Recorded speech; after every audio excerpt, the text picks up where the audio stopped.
자, 오늘은 잠언 16장부터 20장까지 있는 말씀을 통해서 하나님의 절대 주권을 인정하는 것이 지혜다. 한번 따라서 할까요? 하나님의 절대 주권을 인정하는 것이 지혜다. 아멘. 아멘. 네, 16장을 여러분들이 보게 되면 1절부터 9절까지 8절만 빼놓고 8번이나 매 절마다 여호와라는 단어가 나옵니다. 그리고 메시아 왕국의 예표를 세움받은 신정 왕국의 왕을 가리키는 왕이라는 단어가 4번이나 나오는 걸 보게 됩니다. 그러니까 이것은 우리 삶의 모든 삶의 영역에 여호와 하나님께서 주권을 가지고 계시다 하는 거예요.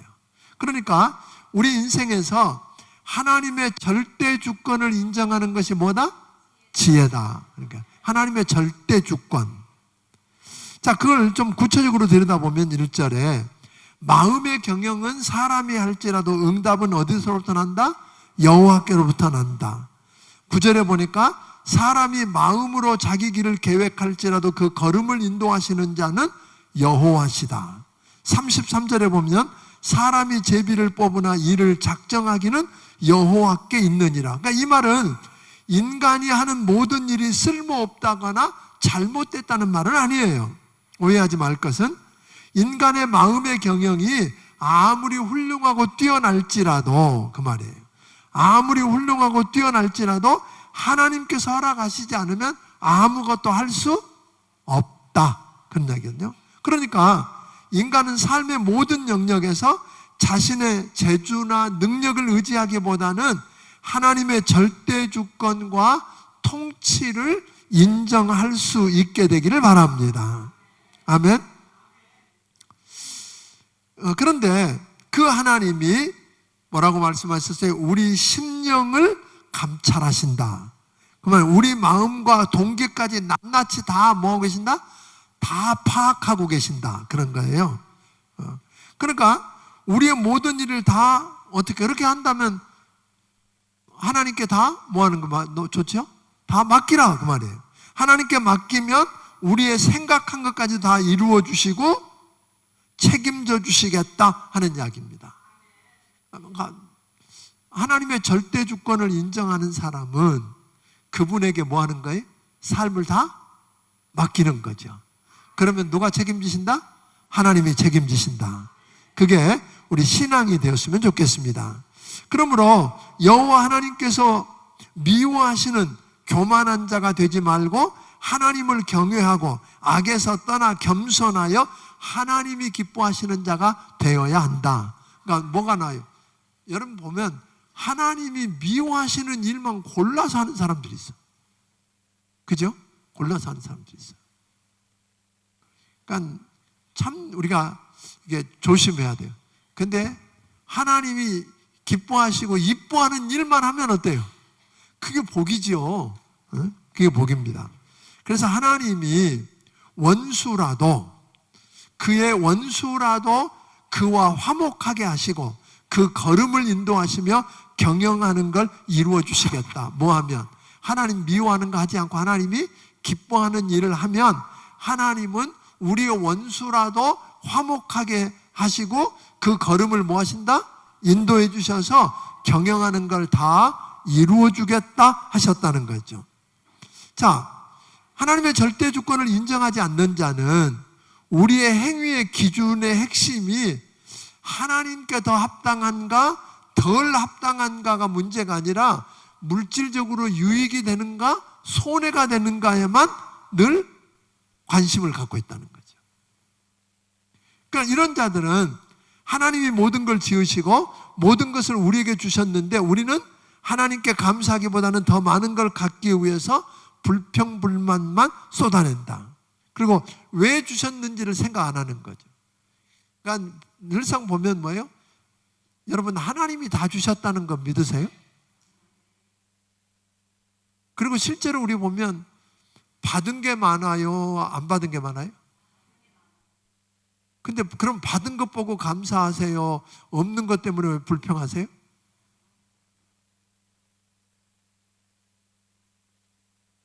왠지 걸려든 느낌이 들죠. 사실이란 말이에요. 하나님이 다 주셨고, 또 생각해 보니까, 찾아보니까 없는 것보다 하나님이 주신 게 더 많아. 받은 게 훨씬 많아. 그런데 우리는 받은 것 때문에 감사하기보다는 자꾸만 뭐 때문에 불평해요? 없는 것 때문에 늘 거기다 초점을 맞추고 불평하게 되더라 하는 것입니다. 그러니까 우리가 왜 주셨는가를 생각 안 하면 그 주신 것에다만 초점을 맞추면 늘상 문제가 되는 거잖아요. 오늘 또 낮에도 그런 이야기 했어요. 하나님이 우리를 구덩이에서 건져내시고 그 우리가 꿈꾸는 걸 이루는 것까지가 목표가 아니에요. 그것만 생각하면 안 돼요.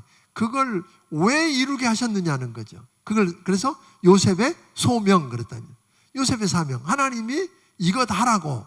그러니까 물질을 주신 것도 왜 나한테 왜 남달리 더 많이 주셨지? 그렇게 생각하면 할 일이 있죠. 축복의 통로가 될 수 있는데, 그렇지 않으면 오히려 상처 주고 망하게 한다, 망하게 하는데 쓴다고 이야기하고 있습니다. 10절부터 15절에는 왕에 대한 잠언이 나오는데, 이스라엘 사회에서 왕이라고 하는 건 하나님을 대신하여 통치하는 분이다, 그렇게 이야기했어요. 그런데 재판할 때, 그러니까 하나님을 대신해서 통치하는 분이라면 재판할 때 어떻게 해야 돼요? 재판할 때 정의롭고 공정해야 되는 거죠. 왕의 하나님을 대신해서 통치하는 분이기 때문에 가증스럽고 역겨운 악행을 저지르면 안 된다. 공의와 정의가 무너지면 그 사회의 토대가 무너지는 거기 때문에 안 된다, 그런단 말이죠. 왕은 하나님을 대신해서 통치하는 분이기 때문에 아첨하고 칭찬하는 사람들의 달콤한 말보다는 진실을 말하고 비판하는 소리까지 귀를 기울이고 공의와 균형 잡힌 은혜를 베풀 줄 알아야 한다, 그런 거죠. 근데 이건 왕에게만 해당될까요? 저는 그렇게 생각하지 않고요. 물론 왕도 그렇지만 또 하나는 적게 말하면 한 회사의 사장일 수도 있고요, 어느 단체의 리더일 수 있다는 거예요. 그러니까 리더도 늘 항상 여러분이 제일 높은 사람이 아니라 여러분 위에 누가 계시다? 하나님이 통치하신다. 나는 하나님 아래, 그분의 통치 아래 있다라고 하는 걸 잊지 않았으면 좋겠어요. 예. 근데 가끔 보면 자기가 제일 높아, 자기가 제일 높은 사람 같이 행동하니까 문제가 된다는 거죠. 하나님께서 나에게 그 권위를 주시고 나를 통해 하나님의 뜻을 이 땅에서 이루시려 함을 알고 사는 것이 지혜로운 왕이다. 그렇죠? 그러니까 하나님이 나에게 권위를 주셨다.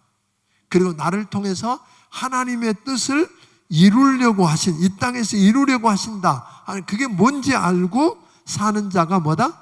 지혜로운 왕이다, 그런 거죠. 16절부터는 지혜로운 자와 어리석은 자를 구분해서 그들이 누구고 또 그들이 얻게 될 것이 무엇인지를 이야기합니다. 16절에 보면 지혜를 얻는 것이 금과 은을 얻는 것보다 낫고 명철을 얻는 것이 은을 얻는 것보다 낫다는 걸 아는 게 지혜죠. 그게 지혜라는 거예요. 지혜를 얻는 게 은과 금을 얻는 것보다 낫다는 걸 아는 게 뭐예요? 지혜란 말이에요. 그래서 4장 7절은 뭐라고, 이미 지나간 4장 7절은 지혜가 제일이니 지혜를 얻으라고 했어요. 그러니까 지혜를 얻는 자는 생명을 얻고 여호와께 은총을 얻게 된다고 그랬고, 지혜를 잃으면 다 잃는다 그랬단 말이에요. 그러니까 지혜로운 자는 악을 떠나서 정직한 자의 대로를 걷기에 자기 영혼을 보존한다. 18절 우리 같이 한번 읽어보겠습니다. 18절을 읽어봅니다. 시작. 교만은 패망의 선봉이요 거만한 마음은 넘어짐의 앞잡이니라. 우리 너무 많이 들었잖아요, 그죠? 교만한 자는 왜 문제가 될까요? 교만한 자는 하나님이 하신 것을 누가 했다 그래요? 내가 했다고 그런단 말이에요. 하나님이 하신 것을. 그리고 내가 다 처한 상황을 내가 통제할 수 있다고 생각하는 사람이 교만한 사람이에요. 여러분이 여러분 마음대로 할 수 있으세요? 안 되잖아요. 그러니까 그런 사람은 교만하다는 말은 누구의 대적자가 되는 거예요? 하나님하고 싸우자는 거예요. 하나님의 대적자가 되기 때문에 망할 수밖에 없다. 그러니까 교만한 자와 함께 탈취물을 나누며 좋아하지 말라는 거예요. 교만한 자와 함께 그 탈취물을 나누고 좋아하는 것, 그게 하지 마라. 지혜자는 겸손할 뿐만 아니라 하나님 말씀을 주의하여 듣고 여호와를 의지해서 복을 받고 선한 말을 할 줄 아는 자다 그랬어요. 그러나 어리석은 자는 사람 보기에는 바르나 필경인 사망의 길인데, 그 필경을 모르고 그 사망의 길로 가고 있고 걷고 악한 말로 다툼을 일으키고 친한 벗을 이간시키는 사람, 그 사람이 누구다? 어리석은 사람이다. 어리석은 자는 또 불량한 자로 악을 계획하고 뒤틀린 자로 모든 걸 이 뒤틀렸다는 말은 뭐냐면 꼬았다 그런 게, 모든 걸 꼬아서 봐. 근데 그런 사람이 있어요. 아니 그냥 보면 되는데, 있는 그대로 보면 되는데 꼬아서 보는 거 아세요? 말을 해도 비비 꼬고 제대로 있는 거 그대로 안 봐. 꼬아서 봐. 그래갖고 엉뚱한 해석을 해. 그러니까 나는 그런 의도가 전혀 아닌데 그런 경험 있지요? 그게 뭐한 사람이다? 불량한 자, 뒤틀린 자, 또 수다스러운 자, 이런 사람 피하래. 그러니까 악을 늘 꾀하는 불량한 자와 매사가 비비 꼬여 있는 사람, 그런 사람 보면 속에 상처가 있는 사람이에요. 그러니까 하여튼 어디서 어렸을 때 받았던, 살면서 받았던 상처를 해결 못하고 사는 사람은 매사를 비비, 그래서 누가 별 같지 않은 말을 한마디 했는데 그걸 뭐예요? 턱 걸려 넘어서 벌러덩 둘러 누워갖고 중리 사니 막 그래. 또 수다스러운 사람, 이런 사람은 뭐다? 다 어리석은 자다. 그걸 피하는 게 지혜다 그랬어요. 31절, 백발은 영화의 면류관이다 그랬어요. 더 재밌는 거일까요? 레위기 19장 32절, 우리 옛날에 공부할 때 봤던 건데 같이 한번 읽어보겠습니다. 시작. 너는 센 머리 앞에서 일어나서고 노인의 얼굴을 공경하며 내 하나님을 경외하라. 나는 여호와니라. 여기 센 머리가 무슨 머리예요? 흰머리. 백발 앞에 뭐하고? 일어서고. 백발이 성성하신 분들이 계시네요. 근데 요즘은 또 좀 다르기는 해. 얼굴은 팽팽한데 백발도 많아.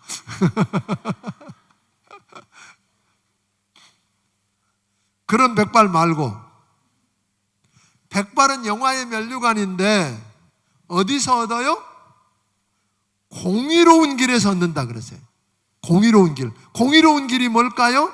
노하기를 더디하며 마음을 다스릴 줄 아는 사람이에요.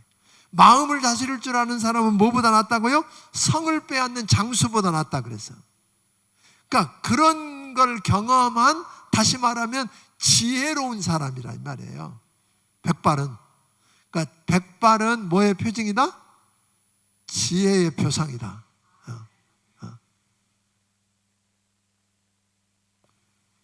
그 백발이 제법 있어서. 그러니까요, 노인은 뭐가 있어야 돼요? 그러니까 지혜가 있어야 돼. 지혜 없는 노인은, 그러니까 지혜가 없는 노인은 맨날 잔소리꾼이 돼. 그러니까 사람들이 옆에 안 있으려고 그래. 왜냐하면 젊었을 때는 다리에 힘이 있지만 나이가 들면 어디에 힘이 있어? 입에 힘이 있어. 그래서 말을 많이 하게 되는데, 말을 많이 하는데 뭐가 없어? 지혜가 없어. 그러면 이건 재앙이에요, 재앙. 그러니까 우리 어르신들은 늘 기도해야 돼요. 하나님, 지혜를 주옵소서. 예? 노하기를 더디하고. 그러니까 연세가 들면 뭐도 저렇게 해야 돼요? 화도 버럭 내면 안 돼. 노하기를 더디하고, 예? 마음을 다스려야 돼. 마음을 다스리는 자는 성을 빼앗는 용사보다 낫다 그랬어요. 그러니까 자기 마음을 다스리고 노하기를 더디하면서 지혜가 있는 노인의 백발은 영화의 면류관이다, 그렇게 이야기하는 거예요. 아멘. 17장 16장이 하나님의 절대 주권을 강조했다면 17장은 하나님의 사랑을 강조하고 있습니다. 가난해도 화목하는 것이 모든 것 다 갖추고 다투는 것보다 낫다 그랬어요. 도가니는 은을, 풀문을, 금을 연단하는 것처럼 여호와 하나님은 사람의 마음을 연단한다. 그러니까 마음을 다스리는 자는 아까 뭐보다 낫다 그랬어요? 성을 빼앗는 용사보다 낫다 그랬어요. 그러니까 하나님 말씀을 통해서, 때로는 환경과 상황을 통해서, 사람을 통해서 우리 마음을 다스리셔서 경건한 자가 되어 하나님의 절대 주권을 인정하고 하나님을 경외하는 지혜로운 자가 되고 하나님의 성품을 닮아야 한다 하는 것입니다. 5절 보면 나도 하나님이 지으신 걸작품이고, 그러니까 나도 존귀하죠. 여러분 각자가 시시해요? 아니, 하나님 앞에 사랑받기 위해 태어났다며요. 하나님이 지으신 하나님의 걸작품인 거 믿으십니까? 하나님의 걸작품이란 말이에요. 그런데 나는 그렇게 소중하다고 그러면서 하나님이 사랑하는 가난하고 심지어 장애를 입은 자까지 그도 하나님이 지으신 걸작품이고 그도 하나님의 사랑받기 위해 태어난 존재라고 여러분 인정하세요? 나는 그런데 쟤는 아니잖아요. 그렇게 우리가 대한다. 그래서 뭐라 그러세요? 가난한 자를 조롱하고 장애 있는 자를 비웃으며 멸시하는 것은 그를 지으신 누구를 멸시하는 거다? 하나님을 멸시하는 거예요. 조심해야 돼. 요즘 그 서울에 어느 구에선 가는 장애인 학교를 집값 떨어진다고 못 세우게, 그 장애인을 둔 자녀를 둔 엄마들이 무릎을 꿇는 사진이 이렇게 나왔어요. 나는 하나님이 굉장히 슬퍼하실 것 같아요. 하나님이 화가 나셨을 것 같아요. 두려운 줄 알면 좋겠어요. 사실은 우리 손자가 장애를 안 입고 태어난다는 자신할 수 있어요? 우리 자식이 살다가 장애 안 입는다는 여러분 장담할 수 있으세요? 여러분이 살다가 장애 안 입을 거라는 장담할 수 있으세요? 그래서 요즘 이렇게 이야기하거든요. 모든 사람은 예비장애자, 그렇게 이야기해요. 예비장애자. 누구도 장애인이 될 수 있어요. 그러니까 비록 지적으로 떨어지거나 비록 육체적으로 불리하거나 비록 가난하거나 상관없어요. 그들도 하나님이 지으신 하나님의 걸작품, 그들도 하나님이 사랑하고 소중히 여기는 귀한 사람. 그런데 우리가 그들을 멸시하고 그들을 함부로 대하고 그러면 누구를 멸시하는 거라고요? 하나님을 멸시하는 거라고 그랬단 말이에요. 그러니까 함부로 대하지 마세요. 못 배웠다고, 못 가졌다고, 힘없다고 무시하면 돼요, 안 돼요? 아니에요. 누구를 대하든 하나님을 대하든. 왜냐하면 그 속에 누가 계세요? 하나님이. 예수 믿는 사람은 그 속에 하나님 계시잖아요.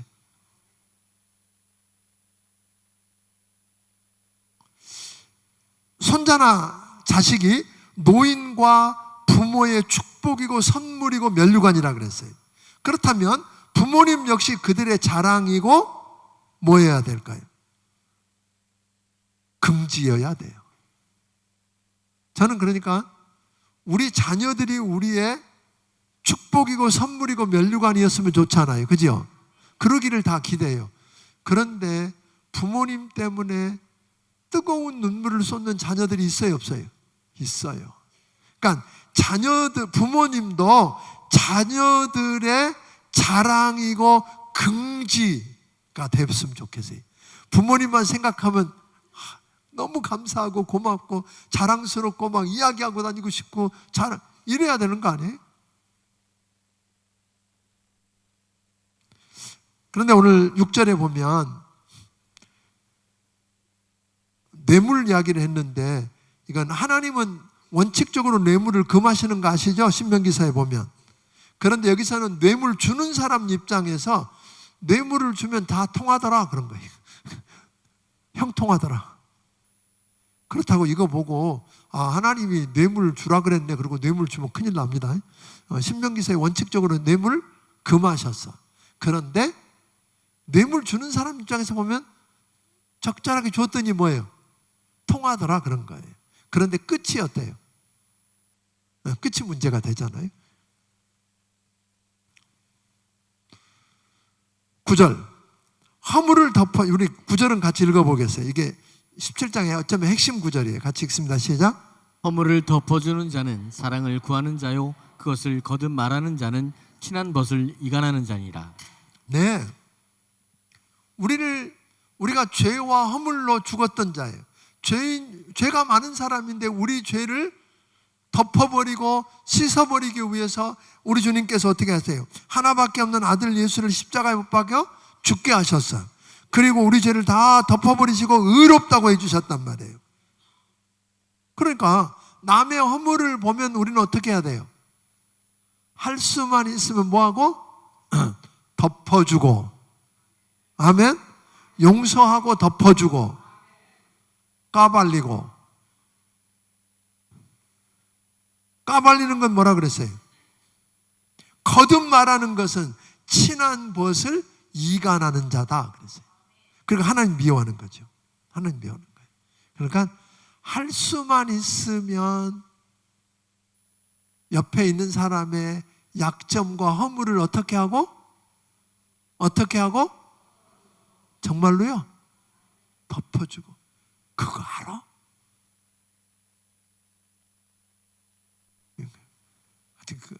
그래서 좀 뒤에 보면 나와. 두루 다니며 한담하는 자. 아까 그러니까 말이 많은 사람을 멀리하는 게 지혜라 그랬어요. 말이 많은 사람.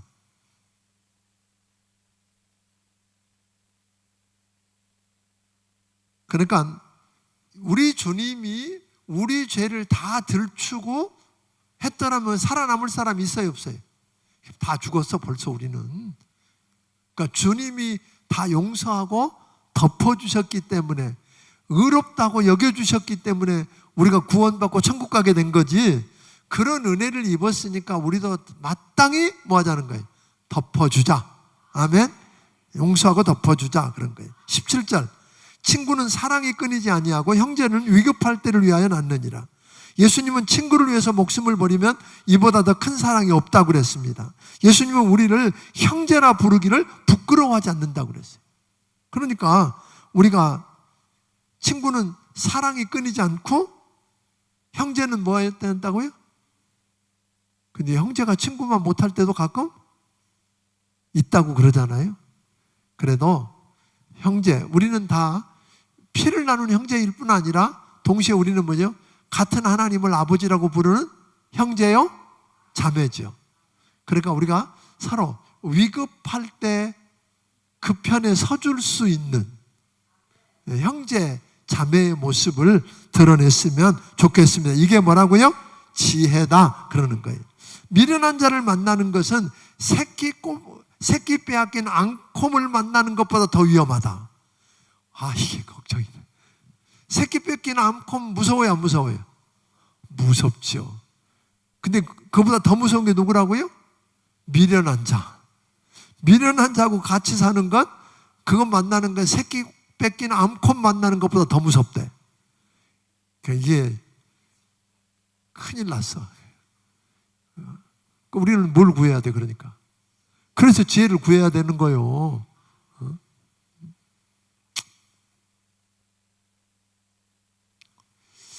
그러니까 여기 보면 미련한 자를 만나는 위험, 하나님의 미움을 받는 자가 되는 위험, 이거 아느냐는 거예요. 하나님이 미워하는 일을 하다가 하나님의 미워함을 받으면 뭐예요? 큰일이잖아요. 그러니까 그런 사람은 안 된다는 거고, 또 하나는 댐에 구멍이 나서 물이 새기 시작하면 결국 모른 척하고 내버려두면 어떻게 돼요? 결국엔 댐 전체가 무너지겠죠. 그래서 옛날에 우리가 그런 거 봤잖아요. 댐에 어떤 아이가 몸을 틀어막아서 구멍을 막아서 그 도시가 살아났다. 뭐 그런 이야기 들었잖아요. 그러니까 마찬가지라는 거예요. 큰 싸움은 작은 다툼에서 시작되니까 큰 싸움으로 번지기 전에 작은 다툼을 그치고 그때 절제하는 게 지혜다 그런 거예요. 아멘. 그러니까 작은 구멍을 빨리 막아버리면 괜찮은데 작은 구멍 내버려두면 댐이 무너지는 것처럼 작은 다툼을 내버려두면 뭘로 가요? 큰 싸움으로 가고, 큰 싸움은 댐이 무너지는 것처럼 망한다는 거죠. 또 마음과 혀에 대한 경고를 하면서 마음이 굽은 자와 혀가 패역한 자가 결국 어떤 운명을 맞는지를 말합니다. 그리고 난 다음에 뇌물 주고 불공정한 재판이 되게 하면 정의가 무너지고 사회가 무너진다. 재판이 무너지면, 재판이 불공정해지면 그때는 나라가 끝장났다 그렇게 이야기하죠. 18장 1절 읽어보겠습니다. 18장 1절. 자, 시작. 무리에게서 스스로 갈라지는 자는 자기의 소욕을 따르는 자라. 온갖 참 지혜를 배척하느니라. 여기서 무리에게서 스스로 갈라진 자, 갈라지는 자는 뭐예요? 남을 배려하거나 남을 생각할 줄 모르는 사람. 이런 사람은 보통 뭐예요? 남의 말 듣기보다는 자기 주장만 하고 지혜를 배척하기 때문에 공동체를 무너뜨린다 그러세요. 그러니까 공동체를 자꾸만 가르는 사람이 있어요. 편을 가르고, 그죠? 자꾸만 네 편 내 편 가르고, 또 요렇게 말하는 사람 가르고. 그래서 우리 교회는 정말로 고마운 게 뭐 어떤 교회 갔더니 뭐 무슨 호남파, 어떤 교회 갔더니 뭐 영남파 뭐도 있고 뭐 하여튼 막 그런 거 다 있어. 뭐 또 뭐 민주당도 있고 뭐 또 뭐 한국당이 뭐 있고. 우리 교회는 그런 게 없잖아요. 우리 교회는 예배당만 있지 뭐. 국순당만 있어. 국순당만.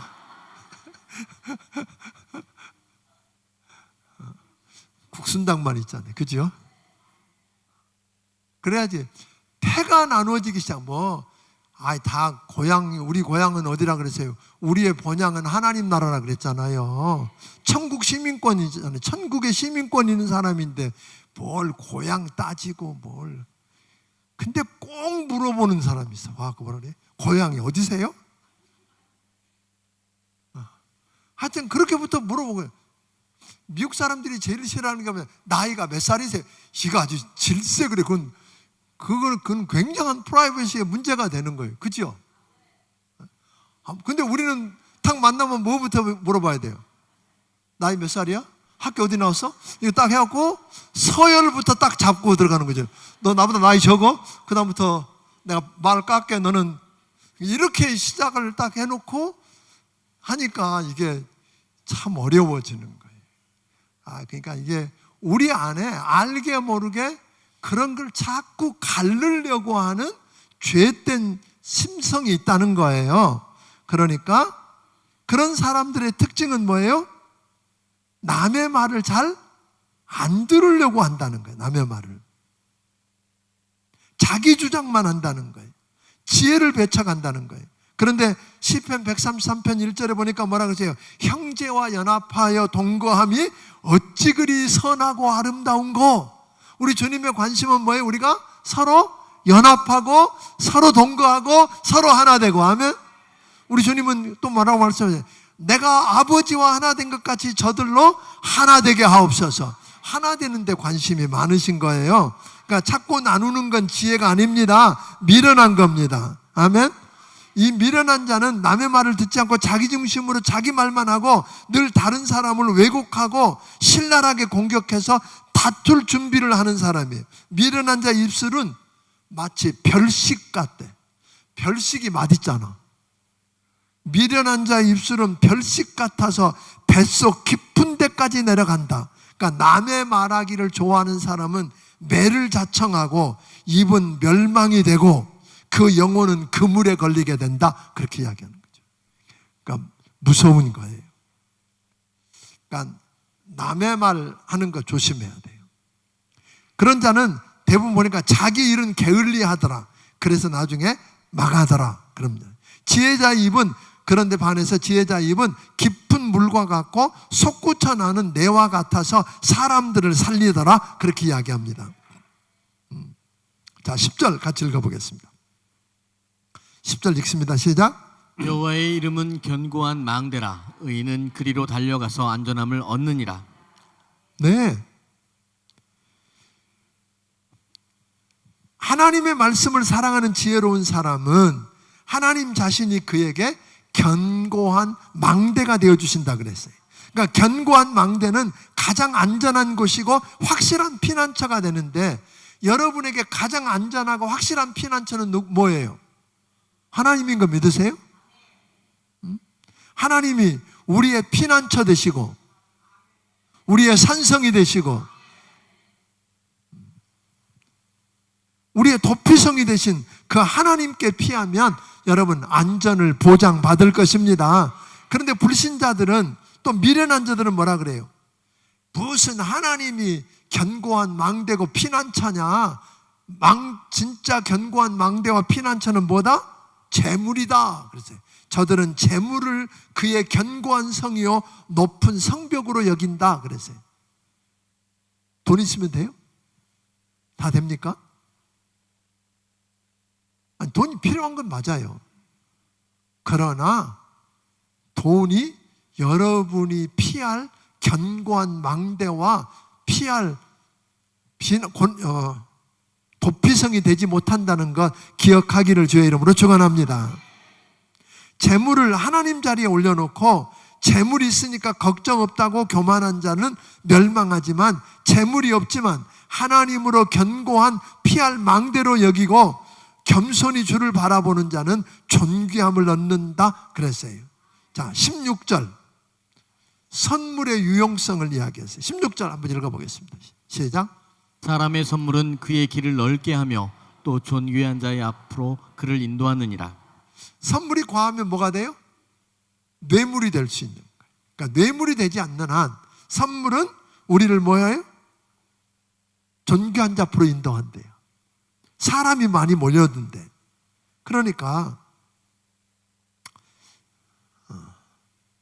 또 하나 17절은 이게 참 재밌는 이야기를 했어요. 먼저 온 자 말을 들으면 그 말이 맞아요, 안 맞아요? 맞아. 그런데 나중에 온 사람이 설명하나 보면 그것도 맞아. 그러니까 먼저 온 사람이 와서 이야기하면 바른 것 같지만 다른 상대 말을 들어보면 우리가 아니까 반드시 어떻게 하자? 양쪽 말을 다 들어보고, 그게 지혜입니다. 한쪽 말만 듣고 그게 정황상 모든 상 다 맞는 것 같아도 또 그의 말을 들어보면 다를 수 있어요, 없어요? 있다. 그러니까 양쪽 말 다 들어보고 하는 게 지혜다. 자, 19절도 읽어봅니다. 시작.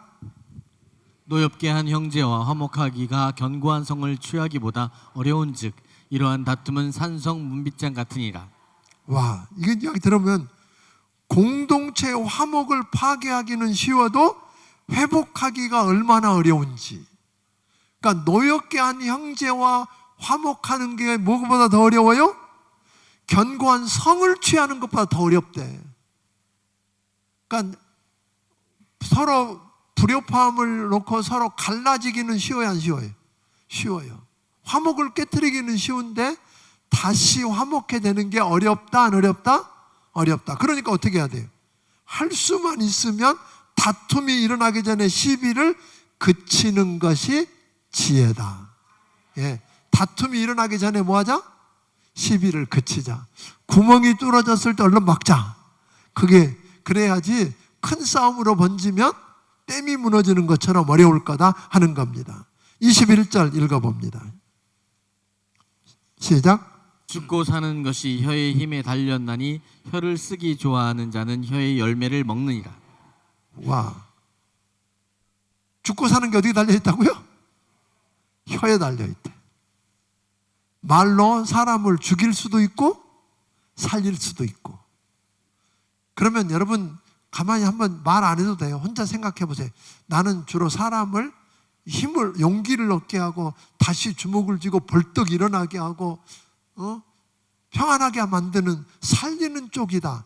아니면 나는 자꾸만 사람을 죽이는 쪽이다. 부정적이고 자꾸 그래서 사람을 죽이는 쪽이다. 여러분 자신을 평가해 보면 어느 쪽이세요? 말 안 해도 돼.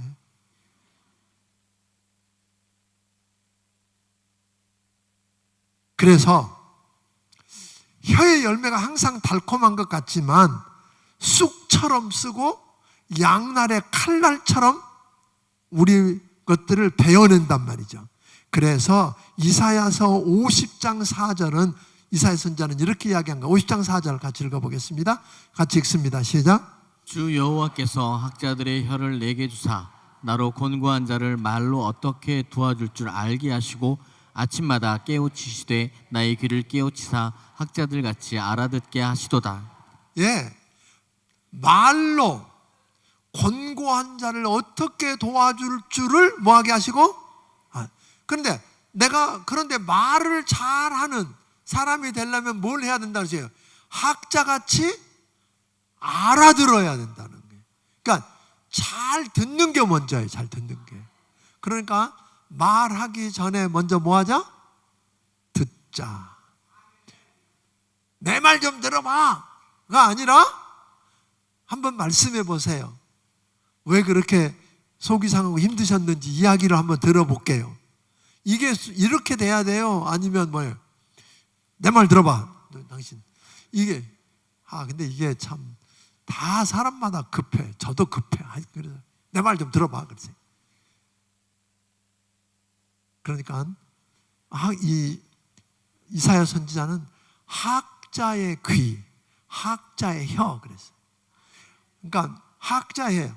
그러니까 말로 곤고한 사람을 도와줄 줄 알고 싶으면 먼저 깨닫고 들을 줄 알아야 되는 거예요.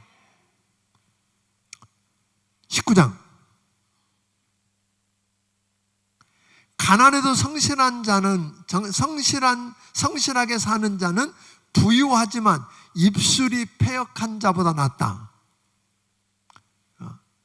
가난하지만 하나님을 알고 경외하는 것이 지혜의 근본이고 명철이라고 그랬어요. 그러니까 2절에 보니까 지식 없는 소원 덮어놓고 믿으면 열심만 내면 돼요, 안 돼요? 안 된다는 거예요.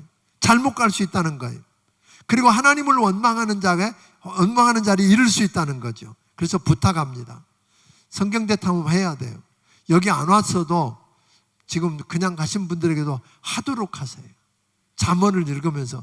저는 우리 이번 잠언이 끝나면 우리 중앙침례교회 성도들은 다 지혜로워지기를 주의 이름으로 축원합니다. 이 지혜로워지는 게 중요해요. 계속 이야기한 게 뭐예요? 미련한 게 문제잖아요. 미련한 건 얼마나 문제라 그러세요? 미련한 자 만나는 것보다 미련한 자 만나는 게 뭐보다 위험하다? 새끼 빼앗긴 앙컷 만나는 것보다 더 위험하다. 그걸 알았잖아요. 그 정도면.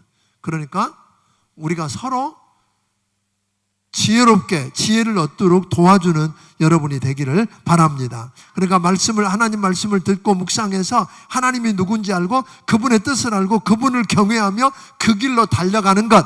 이게 뭐예요? 지혜지요. 4절에 보면 가난한 즉 친구가 끊어지고 7절에 보니까 그 형제들에게서도 미움을 받고 친구들마저도 멀리 가지 않겠느냐. 가난한 사람을요 친구가 끊어지고 형제들한테도 미움받고 친구들마저도 멀리 떨어진다. 그러니까 뭐하지? 이게 가난하면 이렇게 되니까 뭐하지 말라는 거예요? 가난하지 말라는 거예요. 가난하면 누구도 잃고 누구도 떠나고 친구도 떠나고 형제도 미워하고 또 뭐 했는데 다 형제들도 미워하고 친구들도 다 떠나고. 이게 가난한 것도 억울한데 이럴 수가 말도 안 돼. 이게 지금 가난을 나쁘다는 게 아니에요. 그러니까 가난하지 말자. 그러니까 가난하지 말자. 누군 뭐 가난하고 싶어서 가난했나? 고린도후서 8장 9절에 보니까 이렇게 이야기했어요. 우리 주 예수 그리스도의 은혜를 너희가 알거니와 부요하신 자로서 너희를 위하여 가난하게 되심은 그의 가난함을 인하여 너희로 부요하게 하려 하심이라. 예수님을 믿으면 예수님 때문에 부요케 됩니다. 6장 10절은 말하기를 근심하는 자 같으나 항상 기뻐하고 가난한 자 같으나 많은 사람을 부요하게 하고 아무것도 없는 자 같으나 모든 걸 가진 자다. 예수 안에, 예수 이름이 우리 안에 있으면 이런 역사가 일어난다는 거예요. 그럼 무슨 이야기예요? 지혜를 소유하고 지혜이신 예수님을 모시면 뭐 하게 된다? 부요하게 된다. 그러니까 가난하게 되는 이유 가운데는 게으르든지 지혜가 없든지, 물론 구조적인 환경 속에서 어쩔 수 없는 경우가 있어요. 그때 우리가 그래서 아까 지혜로우신 하나님께 뭐예요? 하나님을 붙들고, 어떤 사람은 돈도 없어 가난해. 내 마음도 가난해요. 거기다가 믿음도 가난해. 아니 진짜요. 그럼 길이 없어. 믿음이라도 부자가 돼야 믿음대로 되는 역사를 경험해보지. 아멘? 가진 것이 없어도 통이라도 좀 있고 뭐가 있고 믿음이라도 부자가 돼야 하나님이 복 주실 수 있지. 아니 돈도 없고 믿음도 없고 통도 적으면 어떡하라는 이야기예요. 길이 없잖아요. 그러니까 가난한 게 그게 그렇게 위험하다는 거 알고 가난하게 되지 않기를 주의 이름으로 축원합니다. 아멘. 그런데 하나님은 그렇게 이야기하는 거예요. 가난한 자를 불쌍히 여기는 것은 여호와께 꾸이는 것이니 그 선행을 내가 갚아주리라. 17절에 그랬거든요. 가난한 자를 불쌍히 여기는 건 누구한테 꾸어주는 거라고요? 누구한테 밥 사줄 때 누구한테 어떤 사람한테 사줘요? 내가 사주면 그 다음에 저 사람 나 밥 사줄 수 있는 사람한테 사주면 그렇게 갚으면 되는 거지 뭐. 근데 나한테 못 사줄 사람한테 밥 사주면 어떻게 돼요? 누구한테 꿔주는 거라 그랬어요? 하나님께 꿔주니까 누가 갚으시겠다? 하나님이 갚으시겠다. 그러니까 불쌍한 사람들을 긍휼히 여기기를 바랍니다. 가난한 사람들을 불쌍히 여기기를 바랍니다. 14장 31절에 보면 가난한 자를 학대하는 것은 그를 지으신 자를 멸시하는 거라 그랬어요. 그러니까 가난하다고 못 배웠다고 힘없다고 무시하지 마세요. 멸시하는 건 누구를 멸시하는 거라고요? 하나님 멸시하는 거예요. 그럼 하나님 멸시하면 누구하고 싸우자는 거예요 지금? 누구하고 싸우자는 거예요? 해볼 만해요?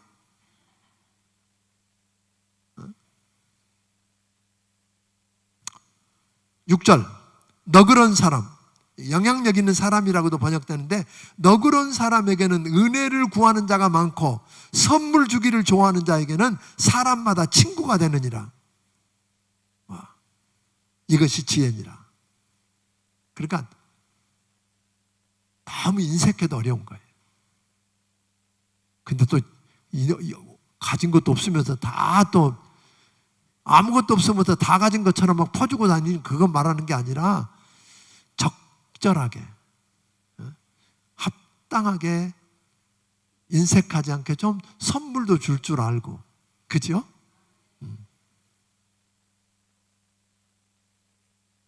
지혜를 얻는 자는 영혼을 사랑하고 명철을 지키는 자는 복을 얻게 된다고 그랬습니다.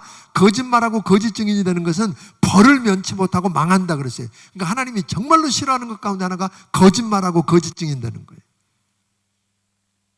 13절 미련한 자들은 다 아비의 재앙이고 어미의 근심이며, 야 이거 큰일 났어요. 자식이 미련하면 부모에게 뭐가 된다고요? 재앙이요, 재앙.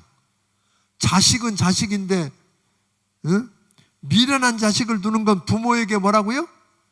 재앙이다, 재앙. 그냥 정도가 아니라 아주 재앙이고 어미의 근심이다. 그러니까 자식이 미련하면 부모에게 재앙이라 그러는데, 자식이 지혜롭게 되기를 원하시나요? 아멘? 그러면 하나님을 알고 경외하게 하기를 바랍니다. 공부 좀 잘한다고 지혜로운 게 아니에요. 꾸짖지 않고 후회 주시는 하나님께 구하게 하기를 바랍니다. 지혜를 사랑하고 지혜이신 주님을 사랑하고 주님을 품고 살게 하기를 바랍니다. 아들에게 소망이 있다면 그를 징계하고 훈계하기를 바랍니다. 그냥 묵과하면 묵과하고 건져주면 또다시 건져주게 된다는 거예요. 그러니까 한번 잘못한 거 그냥 적절하게 덮고 그냥 가면 맨날 그러고 산다 이 말이에요. 자식한테.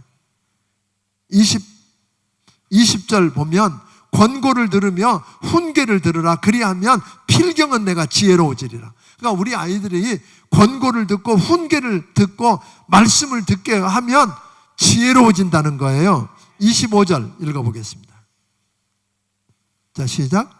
거만한 자를 때리라. 그리하면 어리석은 자도 지혜를 얻으리라. 명철한 자를 견책하라. 그리하면 그가 지식을 얻으리라. 네, 거만하지 않게 하고 그래서 그들을 징계해서라도 지혜롭게 하자는 거예요. 16절. 계명을 지키는 자는 자기 영혼을 지키고 자기 행실을 삼가지 아니하는 자는 죽으리라고 했습니다. 사람의 마음에는 많은 계획이 있어도 오직 여호와의 뜻이 완전히 이루어진다고 했습니다. 23절에 보면 여호와를 경외하는 것은 사람에게 생명에 이르게 하는 것이라 경외하는 자는 족하게 지내고 재앙을 당하지 아니하느니라. 지혜를 얻는 것 말고 다른 방법 없다, 그런 이야기예요. 아멘. 지혜를 얻기를 주의 이름으로 축원합니다. 그러니까 어리석은 자는 아비를 구박하고 26절에 보니까 어리석은 자는 아비를 구박하고 어미를 쫓아내는 자로 부끄러움을 끼치고 능욕을 부르는 자래. 이런, 예, 그만해야죠. 욕이 가야 돼, 욕이. 결국 부모를 공경하는 것이 뭐라는 거죠? 땅에서 잘 되고 장수하는 거예요. 29절. 심판은 거만한 자를 위해 예비된 것이고 채찍은 어리석은 자의 등을 위해서 예비된 거래. 그러니까 어리석은 자는 채찍으로 징계하면 구원에 이른다는 거예요. 지혜로워질 수 있다는 거예요. 그러나 거만한 자는 심판밖에 바꾸기가 쉽지 않더라. 20장 23장 20절부터 21절 그리고 31장 4절부터 5절과 함께 술에 대한 이야기를 하고 있어요. 포도주와 독주는 거만하게 하고 떠들게 하고 미혹당하게 해서 지혜 없는 자처럼 되게 한다. 그러니까 술을 많이 마시게 되면 뭐 한다고요? 괜히 용감해져. 그래갖고 교만해져. 그리고 함부로 떠들어. 그죠? 잠언 23장 20절 21절에 보면 술을 즐겨하는 자와 고기를 탐하는 자와 사귀지 말라. 가난하게 된대. 술 좋아하는 사람은 뭐 하게 된다? 나중에? 가난하게 된대. 31장 4절 5절에 보니까 왕같이 다스리는 자는 독주를 찾고 술을 마시다 보면 하나님의 법을 잊어버리게 되고 모든 백성에게 공의를 굽게 해서 잘못 갈까 두렵다 그랬어요. 그러니까 다스리는 자, 리더에 있는 사람은 술 안 잡수면 좋겠다 이 말이요.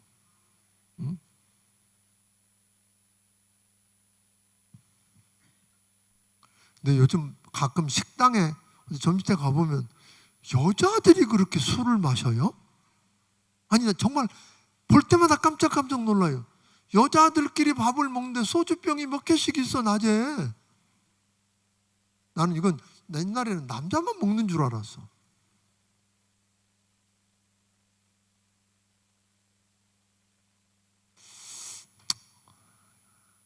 하여튼 술 좋아하는 건 지혜가 아니래요. 네? 그냥 끊어요. 도움 안 돼요. 도움 안 되니까 그냥 끊어요. 저 술 안 먹고도 잘 살잖아요. 어떤 사람들 술도 안 먹고 무슨 재미로 사는지 모르겠대. 술 안 먹어도 재밌는데. 4절. 게으른 자를 경계하고 있는데 게으른 자는 겨울에 거둬들일 게 없고 잠자기를 좋아하는 자는 빈궁하게 될 거래. 하여튼 잠자는 거 좋아하고 게으르면 가난할 수밖에 없다는 거예요.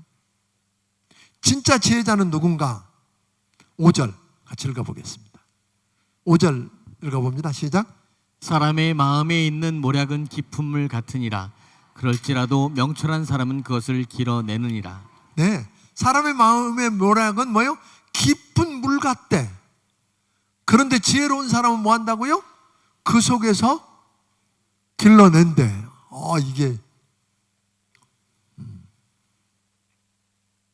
많은 사람들이 자신의 신실함을 자랑하지만 충성된 자를 누가 만날 수 있느냐 이야기하거든요. 마태복음 14장 45절에 보니까 충성되고 지혜 있는 종이 되어 주인에게 그 집 사람들을 맡아 때를 따라 양식을 나눠줄 자가 누구냐 하고 하나님은 충성된 자를 찾으신다. 그러니까 지혜 있는 사람 뭐예요? 충성된 자예요. 오늘 낮에 이야기했던 요셉처럼. 그런 억울하게 노예로 팔려가서도 뭐 했어요? 신실하고 충성스러웠어. 그와 하나님이 함께 하니까 형통했어. 형통하니까 뭐예요? 귀한 게 맡겨지고 이런 이야기잖아요. 그러니까 지혜 있는 성숙한 자는 내가 하나님을 대신하지 않고 하나님을 기다릴 줄 안다는 거예요. 하나님을 대신하지 않고 하나님을 뭐 할 줄 알아요? 기다릴 줄 아는 사람이 지혜 있는 사람이다. 22절에 보니까 너는 악을 갚겠다 말하지 말고 여호와를 기다리라. 그가 너를 구원하시리라. 그러니까 악을 내가 갚는 것은 어리석은 일이에요. 그러니까 옛날에 무협지 봐봐요. 맨 칼 가는 거 나오잖아요. 무협지 시작이 뭘로 나요? 한 아이가 어디서 칼을 갈고 무슬 막 씩씩거리는 걸로 시작되잖아요. 그래서 걔가 그 말은 뭐예요? 자기 아버지가 죽으면서 걔한테 뭐라고 했어요? 나 어느 동네 누구 때문에 내가 이렇게 당해서 죽는다. 꼭 복수해라. 그래서 이제 그거 칼 갈고 얘가 죽이고 나면 또 그쪽에서 또 애가 또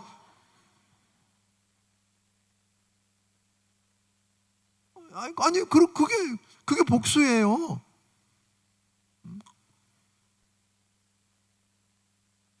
꼭 그만큼 복수할 자신 있으세요?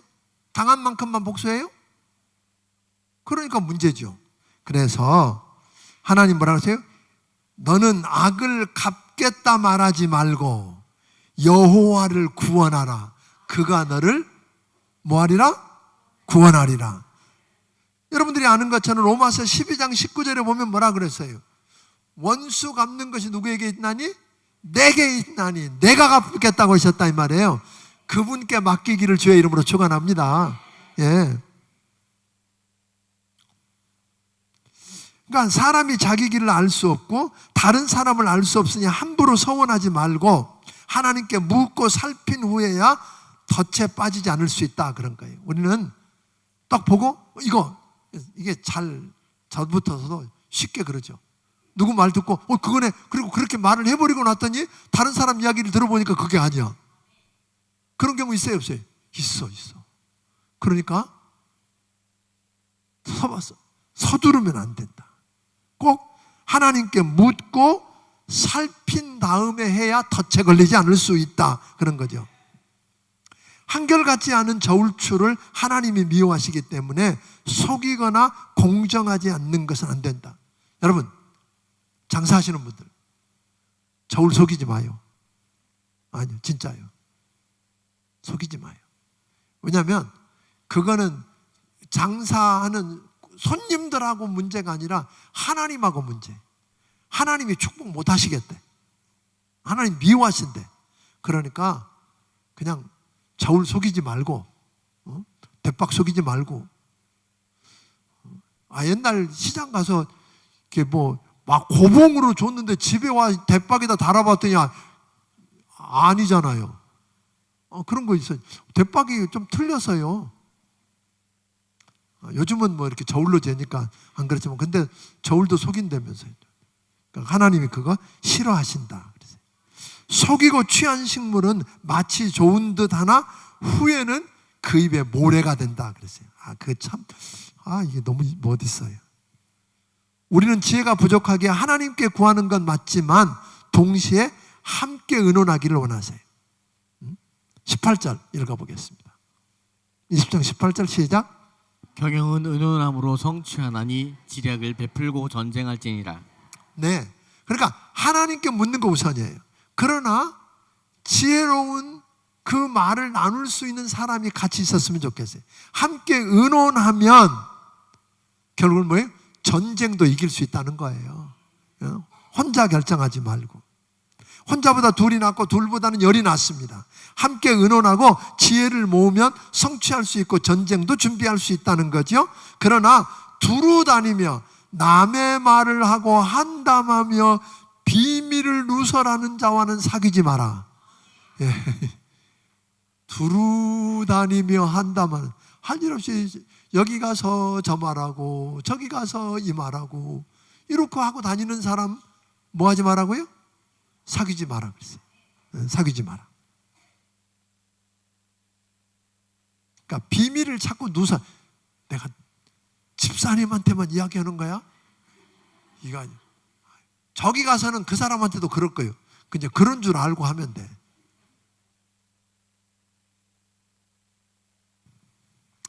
29절 다시 읽습니다.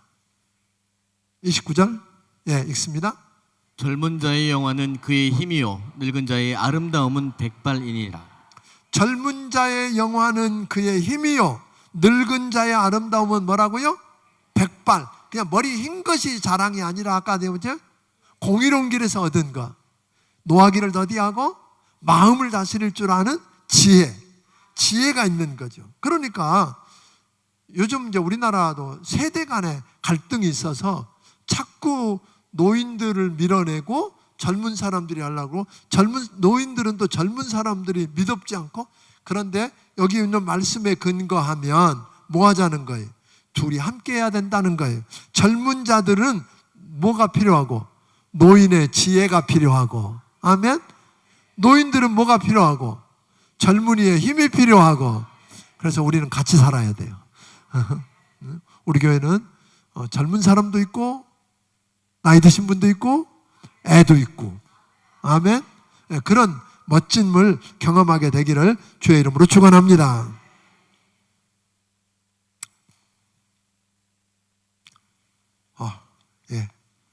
오늘 여기까지 20장 마쳤어요. 돌아가셔서 한 장 한 장 읽으면서 제가 다 다루지 않았잖아요. 또 월요일부터 금요일까지 저희 부교육자들이 새벽마다 한 장씩을 읽어주고 다뤄줄 거예요. 그러니까 새벽기도 나오시지만 혹 못 나오시더라도 꼭 들으세요. 들으셔서 직장 가면서 듣고 여러분들이 가족들과 함께 이 말씀을 읽고 풀어보면서 나눠야죠. 그래서 온 가족이 다 지혜를 얻기를 주의 이름으로 축원합니다. 지혜가 제일이니 지혜를 얻으라. 우리 주님의 명령이잖아요. 지혜를 얻으면 다 얻고 지혜를 잃으면 다 잃고. 오늘 그 지혜를 경험하기를 주의 이름으로 축원합니다. 기도하겠습니다. 하나님 아버지, 오늘 우리를 여기까지 인도하시고 오늘 하루 예배하며 살아계신 하나님 앞에 예배하며 우리가 서로 격려하며 섬길 수 있어서 감사합니다.